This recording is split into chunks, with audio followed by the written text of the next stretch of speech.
Assalamualaikum warahmatullahi wabarakatuh. Salam ayah bunda hebat. Hati-hati ayah bunda, jangan sampai Anda melakukan 3 hal ini kepada anak-anak Anda. Kenapa? Karena efeknya bisa jangka panjang. Bukan hanya terasa 1 tahun, 2 tahun, tapi bisa terasa seumur hidup mereka. Lalu, apa saja 3 hal ini? Jangan kemana-mana, tonton terus sampai selesai bersama saya, Fauzi Nugraha alias Ayah Abatasa.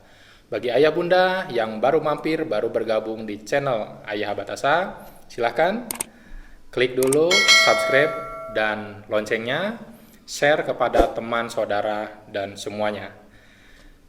Tonton terus sampai selesai karena mendidik anak tidak bisa setengah-setengah kayak ceplok telur dan gak bisa instan kayak mie instan.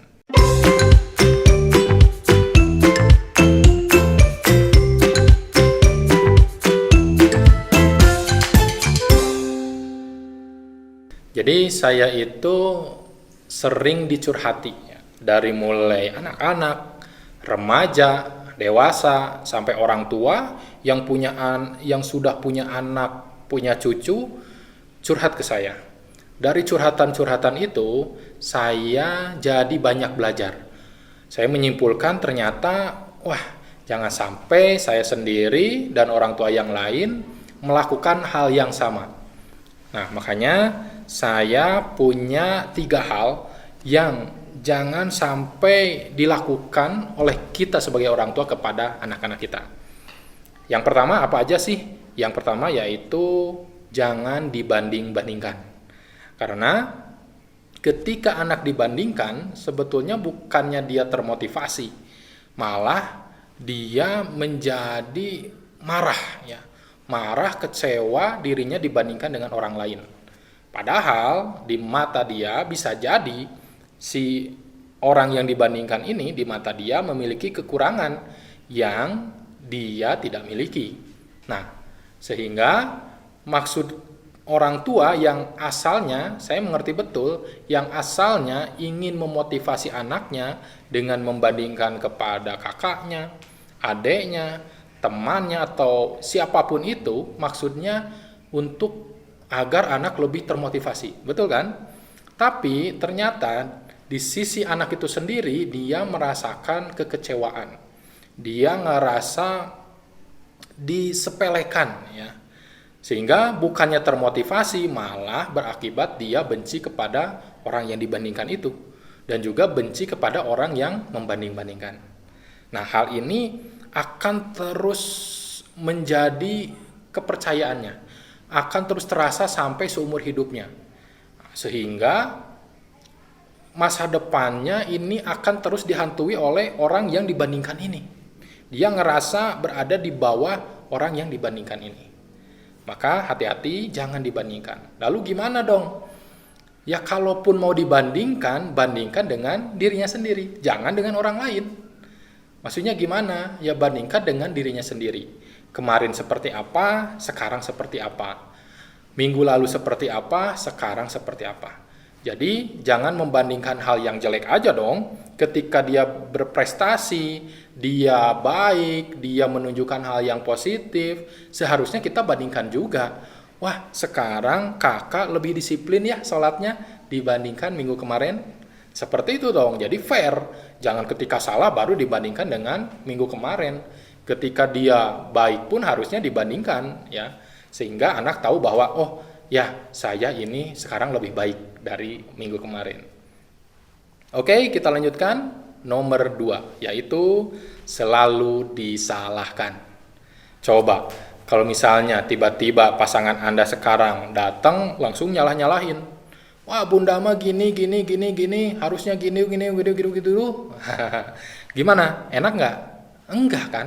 Begitupun anak-anak kita. Ketika disalahkan, siapapun orangnya, pasti dia akan berontak. Pasti dia akan kecewa. Ya gimana dong kalau memang dia betul-betul salah? Ya jadikan kesalahan itu sebagai pelajaran.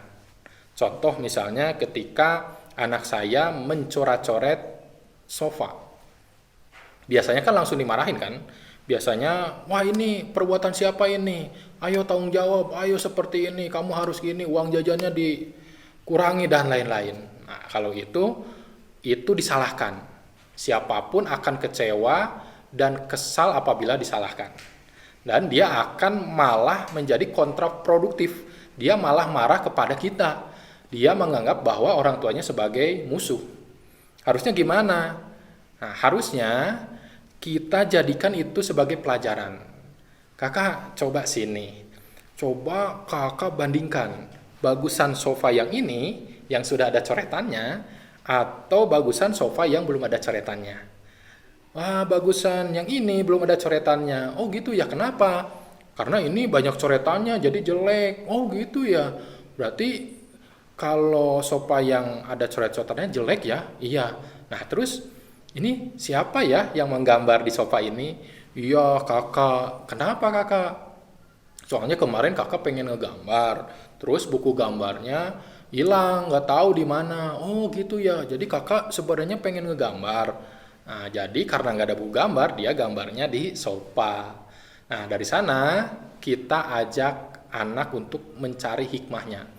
Baik, kalau gitu kakak, nanti lagi kalau kakak pengen ngegambar, harus di mana? Ya di buku gambar. Kalau nggak ada buku gambarnya, ya di kertas HPS aja. Bisa ya di kertas HPS ya? Bisa. Nah, setelah itu baru kakak, biar ini sopanya bagus lagi, gimana ya caranya ya? Aduh, bunda bingung gimana ya caranya. Kakak punya ide nggak? Bun, coba kalau pakai sabun gimana dicuci? Oh gitu ya, yuk kita coba yuk cuci pakai sabun. Nah, cobain. Akhirnya anak bisa mengambil pelajaran dari kesalahannya. Yang tahu salah benar bukan dari orang tuanya. Karena orang tua ini kan bukan hakim.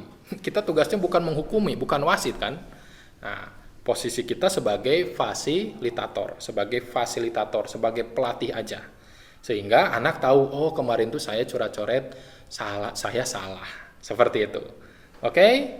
Yang ketiga, yaitu judging atau menghukumi. Kalau saya menyebutnya kutukan. Karena menghukumi yang negatif. Nah, ketika ada kutukan, ada kata-kata yang negatif masuk ke anak-anak, maka akan terekam seumur hidupnya. Contoh misalnya, ngerjain itu aja nggak bisa, dasar bodoh kamu. Akhirnya dia mempersepsikan dirinya, oh saya bodoh, saya nggak bisa apa-apa.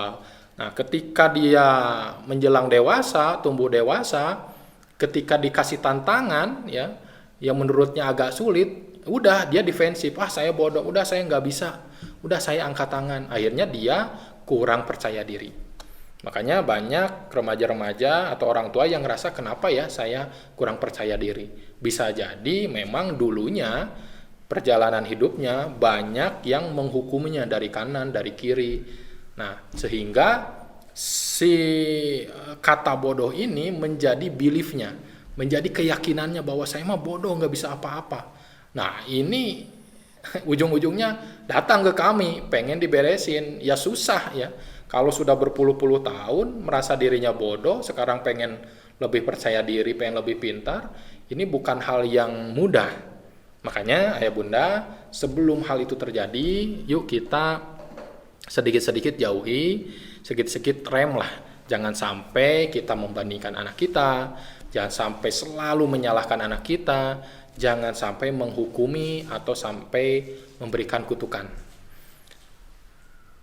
Nah, saya punya cerita ya. Kutukan itu ternyata ada yang bagus juga ya.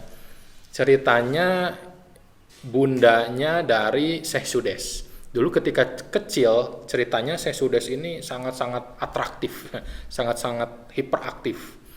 Nah, ketika bundanya sedang masak untuk tamu, setelah dihidangkan, siap untuk dimakan, nah lalu bundanya keluar dari ruang makan. Nah, tiba-tiba Syekh Sudes kecil ini masuk, terus menghabiskan makanan untuk tamu itu. Lalu bundanya datang. Nah, kira-kira kalau kita sebagai orang tuanya, apa yang akan kita katakan? Wah, pasti kan, wah dasar kamu bandel, bla bla bla bla bla kan. Tapi bundanya Syekh Sudes walaupun dengan nada marah, dengan kesal, tapi dia mengatakan hal-hal yang positif. Dia mengatakan, wahai anakku, jadilah imam besar Mekah. Sehingga apa yang terjadi? Sekarang alhamdulillah beliau menjadi salah satu imam Mekah.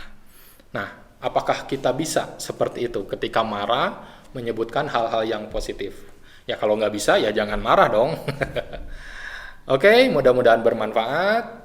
Apabila Anda merasa video ini bermanfaat, kasih tahu teman, share ke teman, ke saudara, dan yang lainnya. Apabila ayah bunda punya cerita yang lain tentang hal-hal ini, silahkan chat atau share di komentar. Saya tunggu kita berdiskusi, dan juga saya tunggu di komunitas Rumahku Berkarakter. Kita gabung di komunitas WhatsApp ya, sementara ini via WhatsApp. Kita gabung, kita belajar bersama di komunitas Rumahku Berkarakter. Terima kasih. Alhamdulillahi jazakumullahu khairan. Mudah-mudahan bermanfaat. Wassalamualaikum warahmatullahi wabarakatuh. Salam ayah bunda hebat.